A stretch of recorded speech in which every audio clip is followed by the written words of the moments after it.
Shalom semuanya. Saya mengucap syukur bagi Tuhan karena kita dapat bersekutu dalam firman Tuhan. Jika kita semua yang hadir sesi ini, barang siapa di antara Anda, tapi jika firman Tuhan dapat menetapkan di dalam hatimu, kita semua akan menjadi hidup baru. Jika firman Tuhan, Yesus bisa hidup di dalam kita. Ya, kita coba berbicara tentang itu. Malam ini kita baca Lukas pasal 10. Lukas 10, 30 sampai 37 kita baca. Jawab Yesus, adalah seorang yang turun dari Yerusalem ke Yerikho. Ia jatuh ke tangan penyamun-penyamun yang bukan saja merampoknya habis-habisan, tetapi yang juga memukulnya dan yang sudah itu pergi meninggalkannya setengah mati. Kebetulan ada seorang imam turun melalui jalan itu. Ia melihat orang itu, tetapi ia melewatinya dari seberang jalan. Demikian juga seorang Lewi datang ke tempat itu.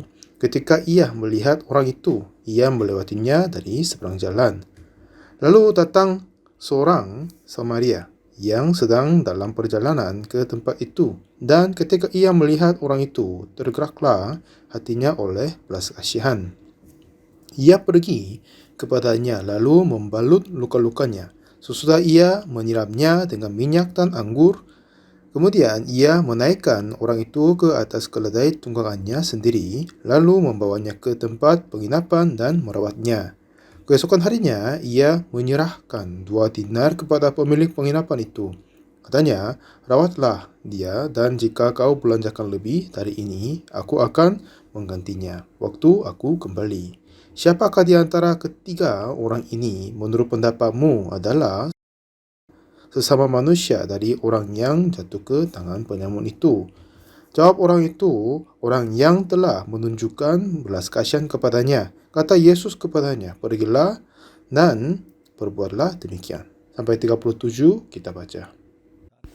Ya, ini cerita yang kita sudah tahu dengan baik-baik, ya kan? Di dalam cerita ini ada beberapa yang kita harus berpikir. Di sini ada orang yang jatuh ke tangan penyamun, jadi sekarang sudah setengah mati ya. Dan boleh dibilang ini orang yang butuh yang diselamatkan. Jadi jika kita membagikan orang membagi dua, ada yang orang-orang yang seharusnya menerima keselamatan Tuhan, dan juga ada yang pemberi keselamatan, yaitu juru selamat. Jika kita cari di dalam kitab suci, semuanya telah berbuat dosa. Jadi, kita semua adalah seseorang yang harus menerima keselamatan. Ada yang butuh pemberi keselamatan. Dan juga ada banyak yang masih belum terima keselamatan. Tapi cerita-cerita yang aneh adalah mereka kiranya mereka sendiri menjadi juru selamat. Jadi di sini siapa yang menyelamatkan adalah orang Samaria. Siapa yang menyelamatkan kita adalah hanya Yesus Kristus saja, tidak ada yang lain. Tapi banyak orang menipu dari iblis, ditipu oleh iblis, akhirnya mereka sendiri ingin mau menjadi seperti orang Samaria yang dapat menyelamatkan yang lain. Jika kita berbicara lebih serius, mereka sendiri juga ya masih belum ditebus dari dosanya, orang berdosa kan? Jadi di sini ada juru selamat dan harus menerima keselamatan. Dan ini dapat dibagi dua. Dan yang mau menyelamatkan kita adalah yang masih belum pernah berbuat dosa, hanya satu, Yesus Kristus saja. Kita sudah berbuat dosa, terbasah dalam dosa. Bagaimana kita mungkin membantu menyelamatkan yang lain? Siapa yang dapat menyelamatkan kita adalah yang masih belum pernah berbuat dosa.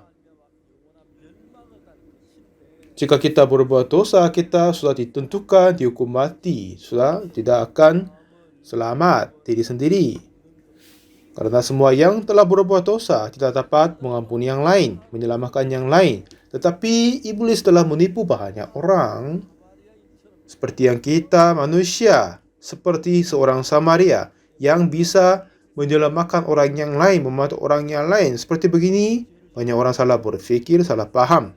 Walaupun dia sendiri adalah orang berdosa, tidak melepaskan dosanya, dan mau menyelamatkan yang lain dari dosanya, yaitu tidak sama sekali masuk akal. Tetapi sayang sekali, banyak orang saat ini, kenapa mereka masih belum menerima pengampunan dosa? Dan juga mereka pun masih belum terima keselamatan, tapi mau membantu orang lain untuk menyelamatkan. Mereka tidak sama sekali tahu tentang kitab suci. Nah, di sini dapat dibagi dua macam orang. Sekali lagi, saya ulangi lagi. Ada yang sedang setengah mati, butuh keselamatan. Ada yang bisa menyelamatkan. Jika dia berbuat satu dosa pun telah berbuat, oleh karena dosa itu harus dibinasakan. Jadi, orang yang sudah berbuat dosa dapat menyelamatkan orang yang lain, tidak sama sekali bisa. Karena kita sudah berdosa. Akhirnya kita diselamatkan. Tidak bisa kita menyelamatkan yang lain. Jadi hanya satu saja Yesus Kristus yang dapat menyelamatkan kita dari dosa. Jika di antara orang kita dengan pengusahaan kita dan kerajinan kita dapat menyelamatkan orang lain, Tuhan Yesus gak perlu datang, dia gak perlu mati di atas kayu salib. Tapi kita manusia sudah berdosa, tidak bisa membebaskan diri dari dosa, sudah ditentukan kebinasaan. Jadi Yesus datang untuk menyelamatkan kita dari dosa. Sungguh, dia adalah satu-satunya yang dapat menyelamatkan kita dari dosa, Yesus Kristus saja. Tapi iblis terus menipu banyak orang bahwa apa kau mau bantu orang yang lain? Oh iya, coba dulu. Kalau berusaha sesungguhnya bisa mungkin. Nah, dengan pikiran-pikiran demikian, orang ini tidak sama sekali menerima keselamatan dari Tuhan. Nah, sekali kita sudah berbuat dosa, sudah ditentukan, dibinasakan. Jadi, seseorang yang harus menyelamatkan kita diri tidak sama sekali menyelamatkan diri. Di dalam cerita yang kita baca tadi, dari sini katanya Tuhan, siapakah menjadi sesama manusia? Katanya, siapa menjadi sesama manusia yang menunjukkan belas kasihan kepadanya? Yesus katanya, pergilah dan perbuatlah demikian. Ayo, coba kita berpikir gini. Jika kita berada di jalan Yerusalem ke Yeriko, itu jalannya kasar, tidak baik, ada banyak serigala, juga ada. Satu ketika saya pun pergi ke Israel dan naik ke Yerusalem. Itu bukit agak tinggi. Kami naik bus wisata. Ya, kelihatannya bus itu tidak begitu bagus. Lalu di tengah jalan itu sudah hampir berhenti. Karena ini mau naik ke puncak. Yerusalem adalah kota di atas puncak gunung. Setelah Daud menjadi raja, dia sudah tahu bahwa Tuhan mau membangun bait suci di atas Yerusalem. Tapi di sana sudah ada yang lain tinggal di situ. Lalu Daud mau masuk untuk mengalahkan mereka. Kata mereka adalah, ya jika orang cacat sama orang buta pun mengusirkan kamu. Jadi pada saat itu, pada mereka berada di dalam peperangan, mereka membangun tembok tinggi, istana yang tinggi. Memang waktu itu masih belum ada pesawat perang kan? Dan bagaimana dapat mengalahkan kastil itu? Mereka membawa banyak pasir di depan temboknya. Memang temboknya tidak begitu tinggi seperti puluhan meter. hanya sekitar 10 meter gitu kan. Jadi jika terus kasih tanah sama pasir di situ, lalu dapat berjalan ke atas dan blok di atasnya, lalu bisa masuk sana. Tapi Yerusalem agak beda. Itu kubu pertahanan, sudah di atas puncak, dan di puncak itu membuat kastil di atasnya. Jadi bagaimanapun menaruh pasir dan tanah akan dijatuh ke bawah lagi. Akhirnya, kubu pertahanan di atas puncak itu sudah susah sekali. Jadi orang-orang di situ bilang apa kepada Daud? Ya, orang-orang buta sama orang-orang timpang pun mengalahkan kamu. Sudah ratusan tahun mereka tinggal di situ. Kota Yerusalem tidak sama sekali dikalahkan. Tapi Daud sudah tahu itu tempatnya untuk Tuhan menentukan membangun bait suci, jadi mau mengalahkan kotanya. Apa kata mereka? Orang-orang buta sama orang-orang timpang pun dapat mengalahkan kamu. Jadi banyak sekali mau mengalahkan Israel, Yerusalem, sudah nggak bisa, kami akan menang, kata mereka. Dan bagaimana kami mau masuk adalah di dalam kastil ada yang jalur air. Jika ada turun hujan, airnya keluar kan. Dan mereka masuk dari sana dan mengalahkan kota Yerusalem. Lalu Yerusalem ini dikatakan kota Daud atau kubu pertahanan dan juga kubu pertahanan Sion juga. Dan dalam puji nyanyian di situ kita naik ke atas kubu pertahanan Sion karena itu atas bukitnya. Jadi dia ini turun dari Yerusalem ke Yeriko. Yeriko ini adalah kota yang dekat dari Laut Mati yang agak rendah ketinggiannya. Jadi Yerusalem adalah tempat yang atas. Dan melainkan dari Yerusalem ke Yeriko ini jalan keturun. Dan di tengah jalan itu dia jatuh dari tangan penyamun-penyamun dan mengambil semua barangnya dan memukul sampai setengah mati dan meninggalkan dia di situ. Dan orang yang jatuh ke tangan penyamun hanya tertinggal di situ. Pertama, seorang imam datang dan melihat seorang jatuh ke tangan penyamun.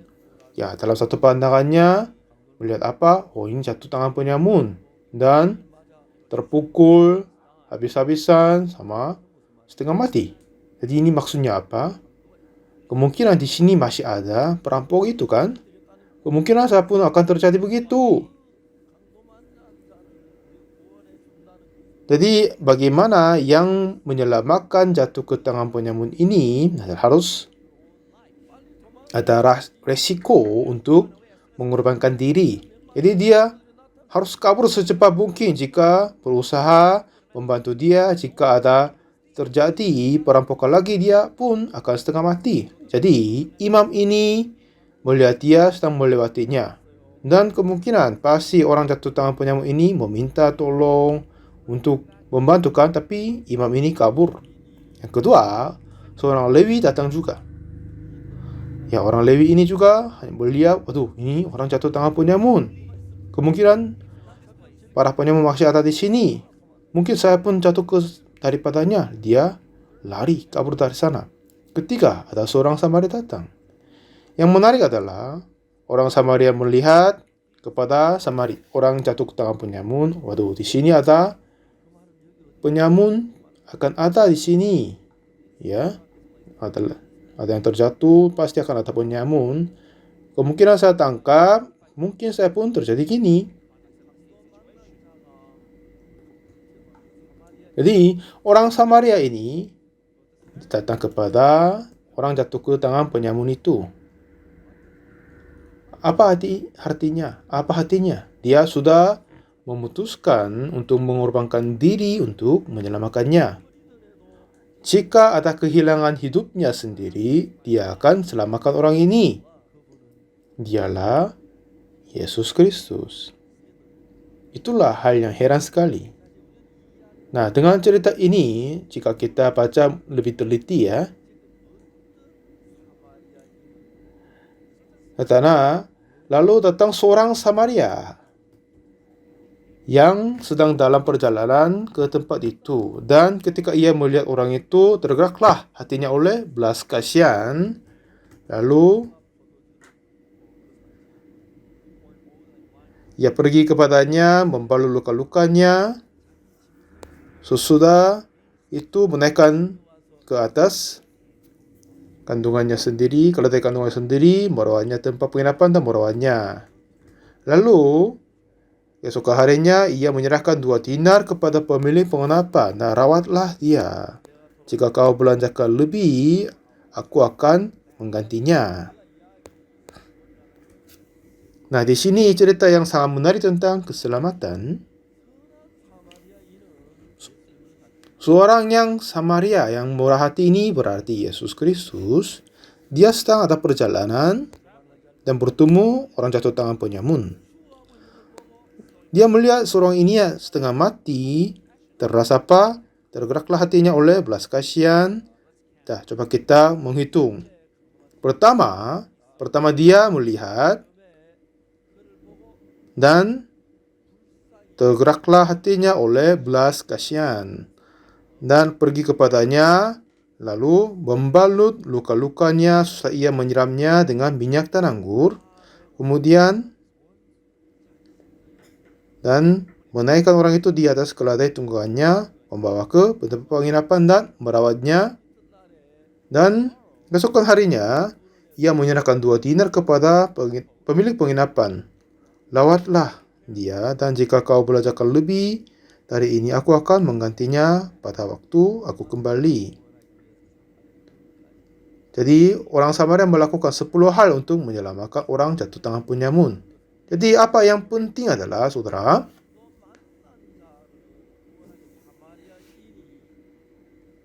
di sini untuk menyelamatkan orang jatuh tangan penyamun, siapa yang melakukan? Semuanya dilaksanakan oleh seorang Samaria. Apa yang orang jatuh tangan penyamun melakukan? Yang jatuh tangan penyamun, apa yang dia melakukan sekarang? Ada yang berkata, tidak sama sekali tidak. Itu sungguh benar. Apakah dia tidak sama sekali melakukan apa-apa? Tidak sama sekali tidak sebenarnya. Ya, memang dia tidak sama sekali melakukan apa-apa. Artinya, orang jatuh tangan penyamun ini, dia sungguh tidak sama sekali melakukan apa-apa dan tidak sanggup melakukannya. Nah, seperti begitu, keselamatan Tuhan 100% dijadikan oleh Yesus Kristus. Jika kita masuk pengusahaan kita dan pekerjaan kita, kata Tuhan apa?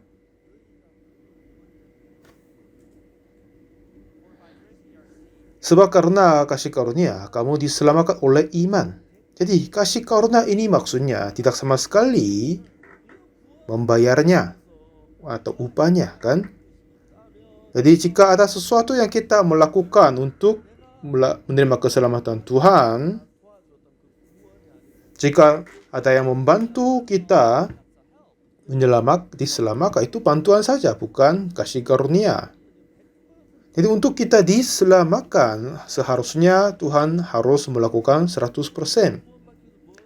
Orang jatuh tangan penyamun ini, apa yang dia melakukan? Dia tidak sama sekali melakukan apa-apa. Tapi yang heran adalah, banyak para pendeta, sekolah dosen teologi, penatua, saya ketemu. Dan sayang sekali, mereka kiranya diri, aku ini orang Samaria. Mereka adalah seorang yang tidak bisa melakukan apa-apa untuk diri sendiri, tapi dapat menyelamatkan orang yang lain? Tidak, sama sekali tidak.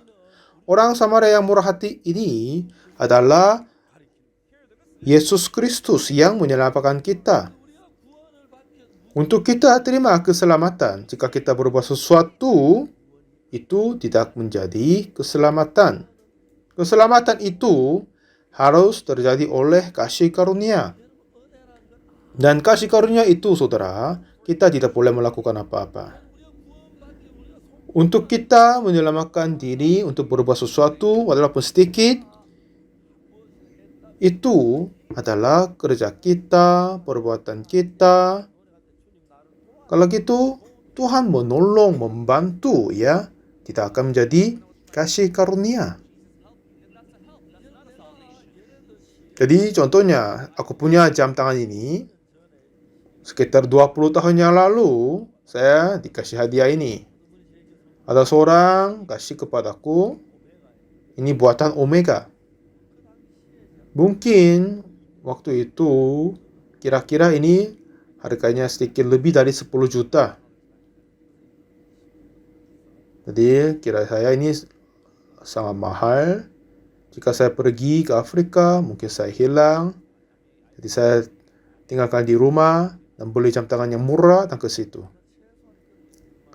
Yang minimal ini seharga 10 juta lebih pada waktu itu. Jika jam tangan seharga 10 juta, jika saya membayar 1.000 rupiah dan terima, ini sudah membayar walaupun sedikit. Jadi ini adalah pembayaran, bukan kasih karunia. Kasih karunia berarti walaupun kita tidak melakukan apa-apa, tidak berusaha, tapi diterima. Jadi saudara, untuk kita menerima keselamatan Tuhan dan menerima pengampunan dosa, kita butuh kasih karunia Tuhan. Semuanya kasih karunia Tuhan. Jika kita melakukan sesuatu untuk menerima keselamatan Tuhan, jika kita berbuat walaupun sedikit, Tuhan membantu untuk keselamatanku, bukan Dia menyelamatkanku. Ya kan? Jadi untuk kita melakukan sesuatu untuk diselamatkan, menerima keselamatan, itu tidak berkata kasih karunia, tapi itu dapat berkata haknya atau upahnya. Jadi untuk pengampunan dosa, kita tidak ada yang dapat melakukan. Jadi apa yang Alkitab berkata adalah sangat-sangat benar. Cerita di dalam jatuh tangan penyamun ini, orang ini tidak sama sekali melakukan apa-apa. Dan di cerita ini, seorang Samaria di sini sedang dalam perjalanan, datang di situ, dan melihat dia, tergeraklah hatinya oleh belas kasihan, dan ia pergi kepadanya dan membalut luka-lukanya sesudah ia menyiramnya dengan minyak dan anggur. Jadi bukan orang jatuh tangan penyamun mendekati kepada orang Samaria, tapi orang Samaria sendiri datang kepada jatuh ke tangan penyamun dan menyiram dengan minyak dan anggur. Sekarang obat-obatannya sudah baik, jadi tidak pakai minyak anggur gitu kan. Tapi dalam perjalanan di zaman yang lalu ada yang luka, sangat butuh minyak dan anggur. Kenapa dibutuh minyak atau anggur? Jika kita pergi ke rumah sakit, ada yang luka kulitnya akan sterilisasi dari alkohol kan. Dengan itu untuk menahan dan dari bakteri-bakteri diperluaskan. Dan alkohol ini, anggur ini yang kuat sering dipakai untuk sterilisasi pada lukanya. Dan juga ada yang terluka bakaran karena kulitnya terbakar dia. Jadi kulit tidak bisa tahan, menolak hama masuk ke dalamnya. Lalu mereka pakai Vaseline. Jika pakai Vaseline itu, hama yang lain, bakteri yang lain tidak akan masuk. Jadi untuk ganti Vaseline itu, pakai minyak. Tapi sekarang obat-obatannya sudah bagus, jadi tidak pakai lagi. Tapi di zaman yang lalu, ada yang luka di tengah jalan, mereka harus membasuh tempat luka dengan anggur. Lalu menyiram minyak di sana. Dan harus kasih anggur dulu, tapi di sini katanya menyiramnya dengan minyak teranggur. Minyak berarti Roh Kudus, anggur berarti kegembiraan. Jika Roh Kudus dikasih kepada kita, kegembiraan akan dinyatakan di dalam kehidupan kita. Nah, jadi saya mengulangi lagi. Untuk kita menerima keselamatan Tuhan, walaupun kecil, sedikit jika kita melakukannya, keselamatan itu tidak akan terjadi oleh kasih karunia. Karena walaupun sedikit kita kasih upahnya. Seperti jam tangan ini berharga 10 juta. Jika saya membayar 10 rupiah saja, tapi itu pun sudah membayar, jadi enggak jadi kasih karunia. Dan untuk perbuatan sesuatu yang baik pun juga sama. Keselamatan Tuhan hanya terjadi oleh kasih karunia. Jika kita melakukan sesuatu untuk menerima keselamatan, dan perbuatan itu sama dengan kita bayar untuk keselamatan. Jadi itu tidak akan terjadi keselamatan yang sesungguhnya, yang murni. Ada banyak yang masih kurang tahu hal ini. Mereka terus berusaha melakukan untuk dibenarkan dan dikuduskan. Dan mereka berusaha, bertobat, mengaku, dan kiranya mereka melakukan banyak hal. Tapi jika kita menerima sesuatu dari perbuatannya, seperti yang jam tangan untuk ini membayar walaupun kecil, itu tidak akan menjadi kasih karunia, tidak akan menjadi gratis. Jadi untuk kita menerima keselamatan Tuhan, kita tidak boleh terima oleh perbuatan kita, pengusahaan kita. Efesus pasal 2 berkata apa? Sebab karena kasih karunia, kamu diselamatkan oleh iman. Itu bukan hasil usahamu, tetapi pemberian Allah. Ya kan? Bukan hasil usaha. Ayat 9, itu bukan hasil pekerjaanmu. Jadi untuk menerima keselamatan seharusnya terjadi oleh kasih karunia 100% kan? Jika saya melakukan sesuatu dan ada yang membantu, itulah bantuan, bukan kasih karunia. Upaya apa saja, pengusahaan apa saja, pekerjaan apa saja, jika kita menambah pekerjaan-pekerjaan kita, itu tidak akan menjadi keselamatan murni. Inilah bantuan. Jadi keselamatan ini hanya oleh diberikan kasih karunia. Jika kita melakukan sesuatu untuk keselamatan, itu bukan keselamatan yang murni. Bisa paham? Itu maksudnya kasih karunia. Roma 3 ayat 23 berkata, semuanya telah berbuat dosa dan telah kehilangan kemuliaan Allah. Ayat 24 coba kita baca. Oleh kasih karunia telah dibenarkan dengan cuma-cuma karena penebusan dalam Kristus Yesus.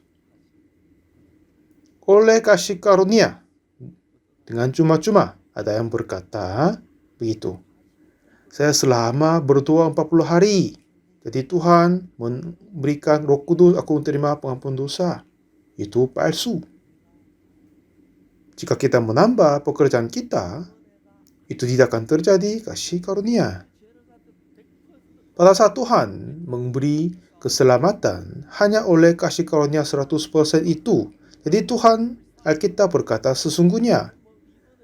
Karena banyak orang masih kurang tahu tentang kasih karunia. Ada yang berkata berbuat ini, berdoa 40 hari, berpuasa dengan ini, menerima pengampunan dosa. Itu semuanya palsu keselamatan. Yang Roma 3:24. Dan oleh kasih karunia telah dibenarkan dengan cuma-cuma karena penebusan dalam Kristus Yesus. Oleh kasih karunia. Jika kita memasuki perbuatan kita, walaupun kecil, kita membayar atau upahnya, kita berusaha walaupun sedikit, itu tidak akan terjadi kasih karunia. Itulah perbuatan. Itu semuanya perbuatan. Jadi oleh Tuhan Yesus telah mengampun dosa kita satu kali untuk selamanya. Hanya oleh kasih karunia, tanpa pembayaran. Tidak ada pekerjaan dari diri. Jika kita menambah pengusahaan atau uang atau kerajinan diri sendiri, itu tidak terjadi. Tidak lagi kasih karunia. Keselamatan itu pun tidak akan terjadi. Efesus pasal 2 berkata juga, sebab karena kasih karunia, kamu diselamatkan oleh iman. Itu bukan hasil usahamu, tetapi pemberian Allah. Nah, seperti yang tadi saya bilang apa? Saya dikasih hadiah jam tangan. Dengan bayar berapa? Jika saya berbayar, walaupun kecil, itu akan membayar upahnya. Jadi saya membeli. Untuk menerima keselamatan Tuhan, kita tidak boleh bekerja untuk keselamatan kita. Untuk pekerjaan-pekerjaan untuk keselamatan dari 1 sampai 100 dilaksanakan oleh Yesus Kristus sendiri. Kita harus meneliti, baca kitab dan tahu bahwa cerita keselamatan dari orang jatuh tangan penyamun, 10 hal dilaksanakan oleh tangan orang Samaria. Dia melihat terdahulu, tergeraklah hati oleh belas kasihan, dan dia pergi kepadanya dan menyiramnya minyak dan anggur, lalu membalut luka-lukanya, menaikkan di atas keledainya, membawa ke tempat penginapan dan merawatnya. Lalu besok harinya dia memberi 2 dinar kepada pemilik penginapan, dan rawatlah ia. Jika kau belanjakan lebih dari ini, aku akan menggantinya. Ini kata dia. Jadi saudara semua, di sini ada apa pekerjaan dilaksanakan oleh orang jatuh tangan penyamun? Dia tidak sama sekali melakukan apa-apa, ya kan? Sekarang banyak orang sekarang ini, mereka tidak dapat menyelesaikan dosanya dengan perbuatan diri. Jadi Yesus datang kepada kita. Tuhan Yesus sendiri harus menyelamatkan kita. Jika kita menambah pekerjaan kita, itu tidak akan terjadi kasih karunia. Orang jatuh ke tangan penyamun ini, cerita Samaria yang murah hati ini, orang ini tidak melakukan apa-apa. Orang Samaria, dia sedang berjalan, melihat dia, dan belas kasihan kepadanya. Dan dia pergi kepada dia. Siapa datang kepada siapa? Orang Samaria pergi kepada jatuh tangan penyamun dan menyiram dia minyak dan anggur kepada luka. Lalu oleh sebab itu membalut dengan luka-lukanya biar minyak tidak akan hilang. Lalu menaikkan di atas keledai kandungannya. Siapa? Ya, orang Samaria juga. Bukan dia yang naik, tapi lalu merawat di tempat penginapan. Lalu kasih 2 dinar kepada pemilik penginapan. Lawanlah dia. Jika kau belanjakan lebih, aku akan menggantinya pada waktu aku kembali. Ini apa yang dia lakukan. Jadi, di sini apa ada yang kerja oleh orang yang jatuh tangan penyamun? Tidak, sama sekali tidak. Pada saat Yesus mau menyelamatkan kita, jika kita berusaha dan melakukan sesuatu, itu tidak menjadi keselamatan. Tapi Tuhan membantu kita. Tapi bantuan, tapi tidak jadi keselamatan. Jadi keselamatan sesungguhnya, kita walaupun tidak melakukan apa-apa, dialah yang harus melakukan semuanya. Jadi sekarang ada banyak yang masih kurang dari kitab suci ini. Mereka selalu kira apa? Mereka harus melakukan sesuatu untuk mencapai keselamatan. Tapi orang jatuh tangan penyamun ini tidak melakukan apa-apa untuk diselamatkan. Yang kerjanya orang Samaria yang murah hati. Dia menunjukkan kepada Yesus Kristus. Sekarang banyak orang berada di dalam kehidupan rohani. Kiranya mereka tidak berhasil karena perbuatan mereka sudah bersalah. Tetapi untuk kita menerima keselamatan Tuhan, kita tidak boleh melakukan apa-apa. 100% harus dilaksanakan oleh Tuhan Yesus. Nah, di sini apa yang bersalah? Ada ahli Taurat di situ. Nah, di sini ada seorang ahli Taurat datang kepada Yesus. Guru, apa yang harus kuperbuat untuk memperoleh hidup yang kekal? Dan lalu Yesus berkata, apa yang tertulis dalam hukum Taurat, apa yang kau baca di sana? Maksudnya apa? Apa yang tertulis dalam hukum Taurat, apa yang kau baca di sana? Ini cerita yang menarik sekali kan? Apa yang tertulis dan apa yang kau baca di sana? Maksudnya ini dapat membaca dengan sisi ini dengan cara yang lain juga kan? Jadi ahli Taurat ini berkata, kasihlah Tuhan Allahmu dengan segenap hatimu dan segenap jiwamu dan segenap kekuatanmu dan dengan segenap akal budimu, dan kasihlah sesamamu manusia seperti dirimu sendiri. Lalu berkata, kasihilah sesamamu manusia seperti dirimu sendiri. Nah, yang sangat menarik sekarang ini adalah, apakah orang dapat mengasihi sesama manusia seperti diri sendiri dengan segenap hati dan akal budinya? Bisa enggak kita dapat mengasihi sesama manusia seperti diri sendiri? Tidak bisa. Karena yang tetangga lapar, aku tidak lapar. Jika dia sakit, kita enggak sakit. Jadi ini enggak bisa. Tapi katanya di sini orang yang mau melakukannya. Jadi Yesus berkata, oh iya, udah berbuatlah demikian. Kalau kamu sudah bisa melakukannya, kepada mereka ini yang bisa melakukan, Yesus nggak perlu datang kepadanya. Tapi yang penting adalah kita harus melepas tangan untuk pengampunan dosa. Harus Yesus menangani. Apa yang kita harus melakukan adalah, karena banyak kekurangan bagi kita sendiri, ya kan? Jadi, kita tidak dapat keyakinan menerima pengampunan dosa dengan diri sendiri. Untuk kita mempunyai keyakinan tentang pengampunan dosa, karena pengampunan dosa itu tidak akan berhasil dari perbuatan kita diri, jadi seharusnya dilaksanakan oleh Yesus Kristus. Jika kita berbuat sesuatu, kemungkinan akan bersalah atau kehilangan, tapi Tuhan Yesus berbuat dengan sempurna. Kenapa kita manusia tidak berhasil adalah kita bukan orang-orang sempurna. Jadi Yesus adalah satu-satunya yang dapat mengampuni dosa kita dengan sempurna. Dia mati atas kayu salib, menumpah darah, dia menerima semua penghukuman karena dosa kita. Di sana sudah dosa kita telah dihapuskan. Tadi sesi sebelumnya, apa yang kita berkata? Apa yang tadi berkata kita tentang persembahan korban karena dosa?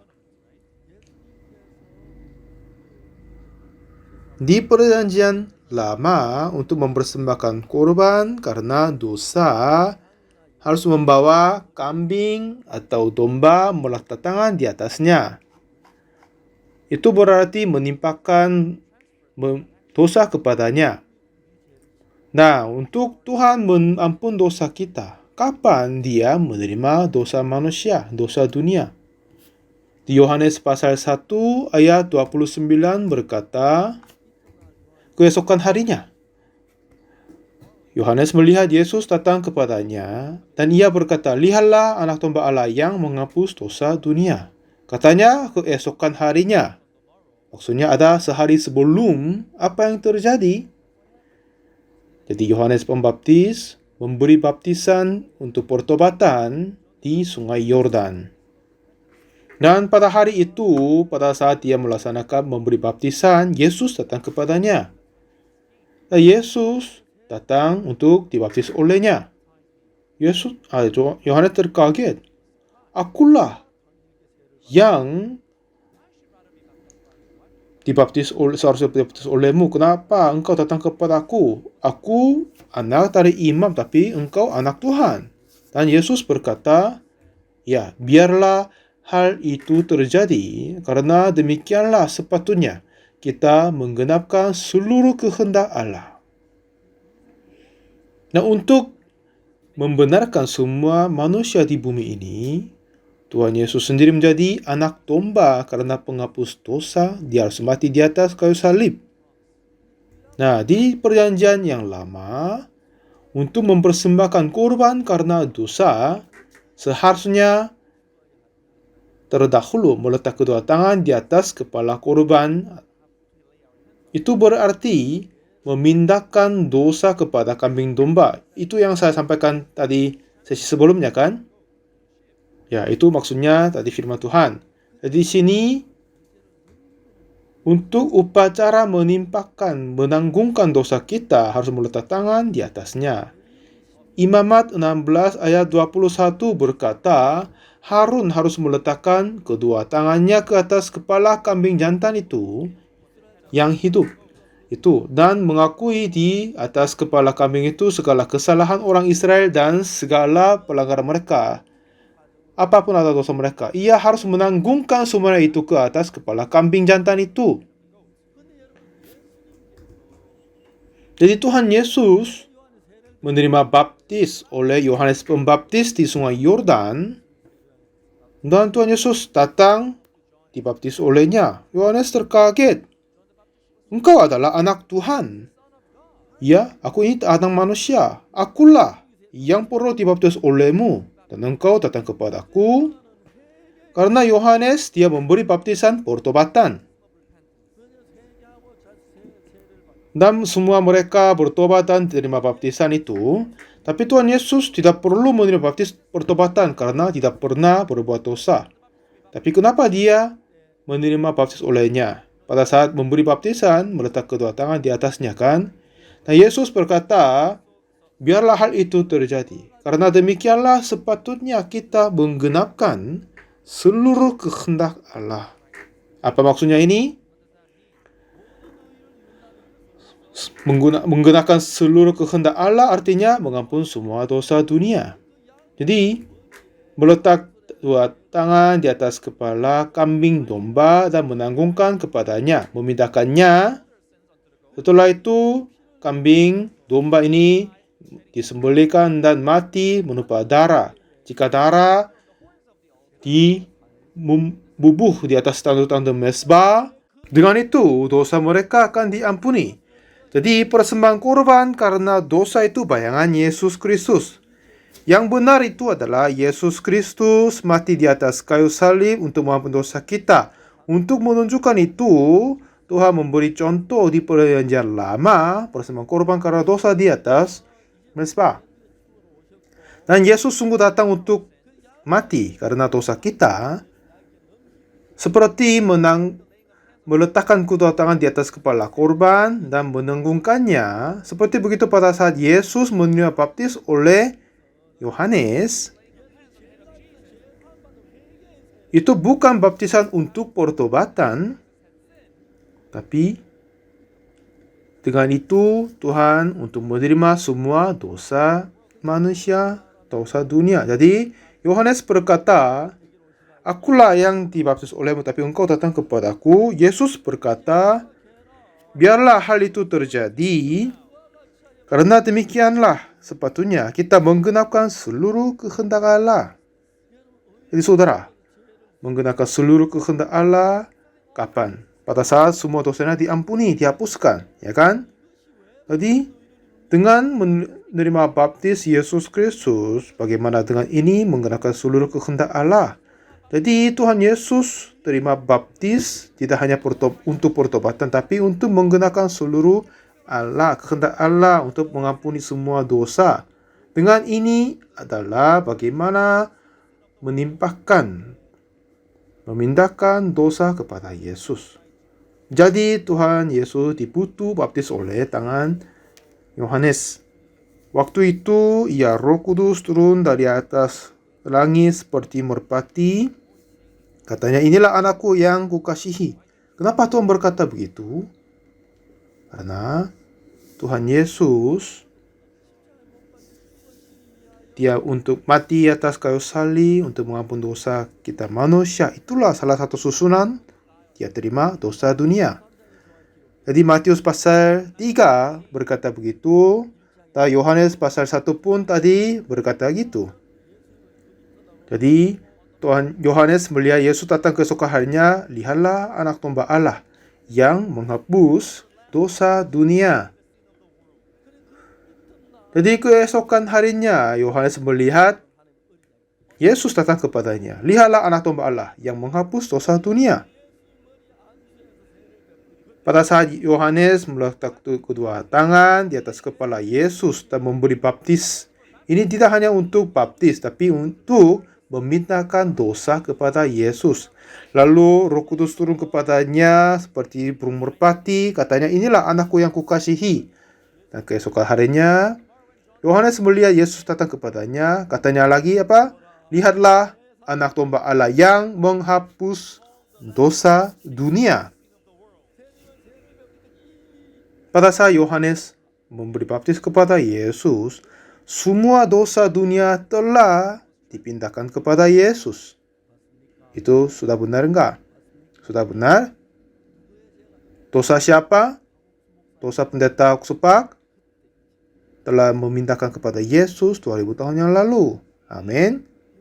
Dosa Anda semua telah dipindahkan kepada Yesus. Lalu Yohanes berkata, lihatlah anak domba Allah yang menghapus dosa dunia.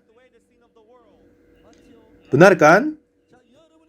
Jadi, sekarang dosamu sudah ada di mana? Memang ini sebelum kita lahir semua, tapi menurut firman Tuhan, dengan pandangannya Tuhan, di mana dosa kita sekarang? Sudah memindahkan kepada Yesus Kristus. Yohanes berkata, lihatlah anak domba Allah yang menghapus dosa dunia. Pada saat itu, semua dosa kita telah memintakan kepada Yesus. Amin. Amin. Memang kita punya ingatan berbuat dosa, tetapi dosanya sudah dikasih kepada Yesus Kristus. Jika dosa masih berada di dalam kita, Tuhan Yesus masih belum bisa mati untuk dosa kita. Amin. Nah, sekarang apakah Anda orang berdosa? Apakah Anda masih orang berdosa? Jika Anda berkata Anda orang berdosa, kematian Yesus di atas kayu salib sudah sia-sia. Apakah Yesus mati sia-sia? Apakah Tuhan Yesus gagal untuk selamatkan kita? Tidak, sama sekali tidak. 100% dengan sempurna Dia telah mengampuni dosa kita di atas kayu salib seputih salju dan selama-lamanya. Percaya itu adalah percaya Yesus.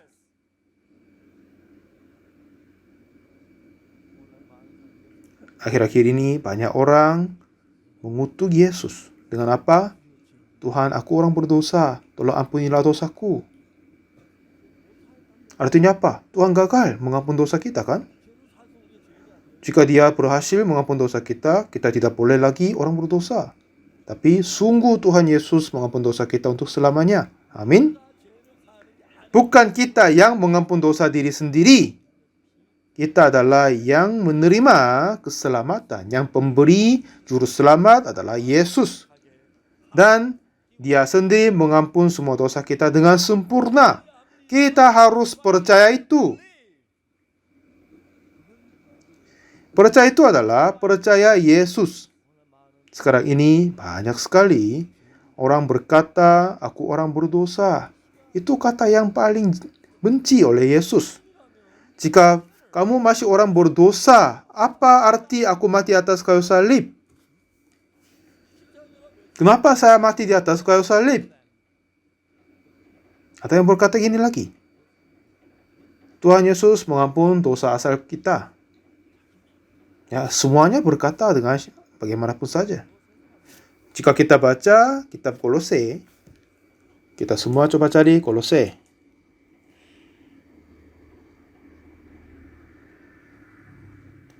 Kolose pasal 2 ayat 13.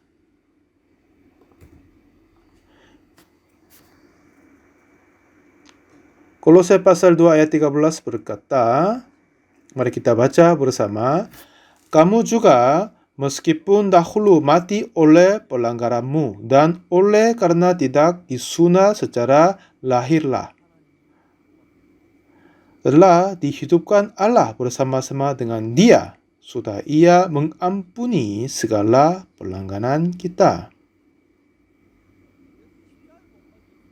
Nah, dengan kematian Yesus di atas kayu salib, jika ada tertinggal sedikit dosa seperti ini, kita harus ke neraka. Itu sama dengan tidak sama sekali mengampuni. Tuhan Yesus mengampuni dosa kita untuk terima kita di atas kerajaan surga. Seharusnya Dia mengampuni semua dosa pelanggaran kita. Jadi apa yang kita berkata?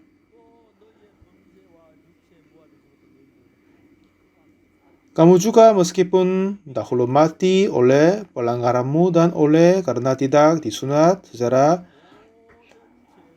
lahiriah, telah dihidupkan Allah bersama-sama dengan Dia, sudah Ia mengampuni segala pelanggaran kita. Apakah Anda sungguh percaya? Amin. Ada yang beberapa pendeta berkata, yang akan dihukum oleh Tuhan. Tuhan mengampuni dosa asal kita, tapi dosa perbuatan kita sendiri harus mengampuni diri sendiri. Siapa yang berkata begitu? Di mana kitab suci berkata begitu? Ya, Tuhan Yesus sudah gagal untuk mengampuni semuanya, jadi yang sisanya kamu sendiri mengampuni. Apa ini masuk akal enggak? Karena kita semua telah berbuat dosa dan sudah ditetapkan, dibinasakan. Itulah upah dosa itu.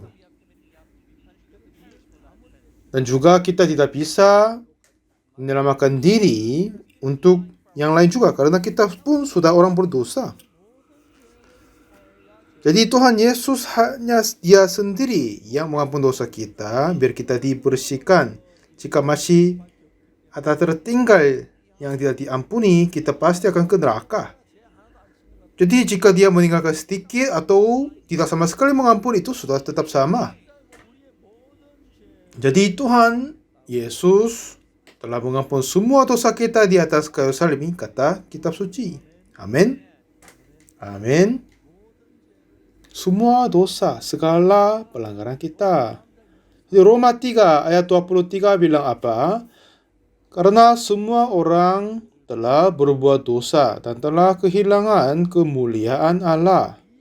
Ayat 23 ini, semua orang ada dosa, tidak ada kemuliaan Allah, ya kan? Tapi ayat 24 berkata, dan oleh kasih karunia, ada di sini Yesus Kristus dan penebusan dan kasih karunia Tuhan ada. Jadi oleh kasih karunia telah dibenarkan dengan cuma-cuma, tanpa membayar, tanpa pengusahaan kita, tetapi kita sudah ditebuskan dalam Yesus Kristus. Karena penebusan dalam Kristus Yesus, Dia telah mengampuni dosa kita seperti salju, dibersihkan, disucikan, mengampuni dosa kita. Kepada mereka yang masih kurang tahu tentang Alkitab, mereka hanya berkata sesuai dengan pikirannya. Tuhan berkata telah mengampuni dosa kita semua, tapi ada yang berkata, ya dosa asal saja. Kalau begitu, dosa yang sisa itu diampuni oleh siapa? Siapa yang mengampuninya? Jika ada tertinggal sedikit dosa, sudah sama dengan tidak sama sekali mengampuni, sudah tetap ke neraka. Tapi pengampunan dosa dari Yesus telah sempurna dan selamanya. Jadi di Lukas pasal 10 tadi, untuk cerita seorang jatuh ke tangan penyamun, untuk dia diselamatkan dan disembuh, dia tidak sama sekali melakukan apa-apa.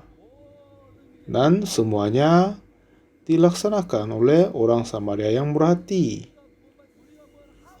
Jika kita melakukan sesuatu untuk menyelamatkan diri, itu sudah bersalah.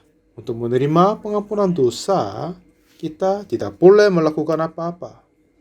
Hanya kita sadar kita orang berdosa dan Tuhan Yesus telah mati atas kayu salib karena dosa kita dan percaya bahwa Dia telah mengampuninya dan percaya dalam menerimanya. Ya, dosaku tidak diampuni, artinya menyangkal kematian Yesus. Jadi, Tuhan Yesus berkata tentang cerita Lukas pasal 10 ini mau menjelaskan bagaimana kita menerima keselamatan Tuhan. Bukan karena perbuatan kita, pengusahaan kita, walaupun kecil, kita menambahkan itu, keselamatan itu sudah menjadi palsu. Sudah bisa pahamnya? Hanya darah Yesus sajalah yang dapat mengampuni dosa kita. Tidak ada jalan lain. Ada yang berkata, dosa asal diampuni oleh Tuhan, tapi dosa perbuatan sehari-hari kita harus berusaha mengampuni itu. Kata iblis kita, jika percaya itu kita akan terkutuk. Jika Tuhan Yesus tidak mengampuni dosanya, bagaimana mungkin kita sendiri mengampuninya? Ini sama dengan cerita kamu harus ke neraka. Tapi Yesus sungguh mengampuni dosa kita semuanya. Amin. Jadi penebusan dalam Kristus Yesus Kristus oleh kasih karunia telah dibenarkan. Jika Tuhan membenarkan kita, kita sudah dibenarkan. Jika Tuhan menguduskan kita, kita telah dikuduskan. 1 Korintus pasal 6 ayat 10 juga berkata, pencuri, orang kikir, pemabuk, pemfitnah, dan penipu tidak akan mendapat bagian dalam kerajaan Allah. Tapi ayat 11, dan beberapa orang di antara kamu demikianlah dahulu. Ya, kita ada yang kikir, memabuk, pemfitnah, ada pura begitu kan? Ya, kita semua berbuat dosa sepertinya. Tetapi selanjutnya bilang apa? Tetapi kamu telah memberi dirimu disucikan. Kamu telah dikuduskan. Kamu telah dibenarkan dalam nama Tuhan Yesus Kristus dan dalam Roh Allah kita. Oleh Yesus Kristus, semua dosa kita telah diampuni, telah dikuduskan, telah dibenarkan. Ini firman Tuhan berkata kepada kita. Apakah Anda percaya firman Tuhan ini? Apakah Anda masih orang berdosa? Apakah masih percaya dosa asalmu sajalah diampuni? Jangan dengar khotbah begitu. Tidak sama sekali ada di dalam kitab suci berkata dosa asal saja yang diampuni. Seperti 2 Korintus yang baca tadi. Di sana katanya dia sudah ia mengampuni segala pelanggaran kita. Untuk mengampuni seharusnya semuanya. Jika tertinggal sedikit, itu tidak sesungguhnya mengampuni. Aku ini adalah seorang pendeta. Sudah menyampaikan kepada banyak orang bagaimana kita menerima pengampunan dosa dan masuk kerajaan surga. Tidak sama sekali kita harus melakukan sesuatu untuk masuk kerajaan surga. Kita nggak bisa berhasil, jadi Yesus melakukan semuanya. Tapi banyak orang masih berusaha melakukan diri sendiri. Tapi Alkitab berkata, Tuhan Yesus telah mengampuni semua dosa kita. Saya tidak lagi percaya pikiran, tapi percaya firman Tuhan. Tuhan berkata dia akan menghukum engkau. Sekarang ini banyak orang ikut gereja, tapi masih belum bisa membebaskan diri daripada dosa, berada di dalam banyak kesulitan.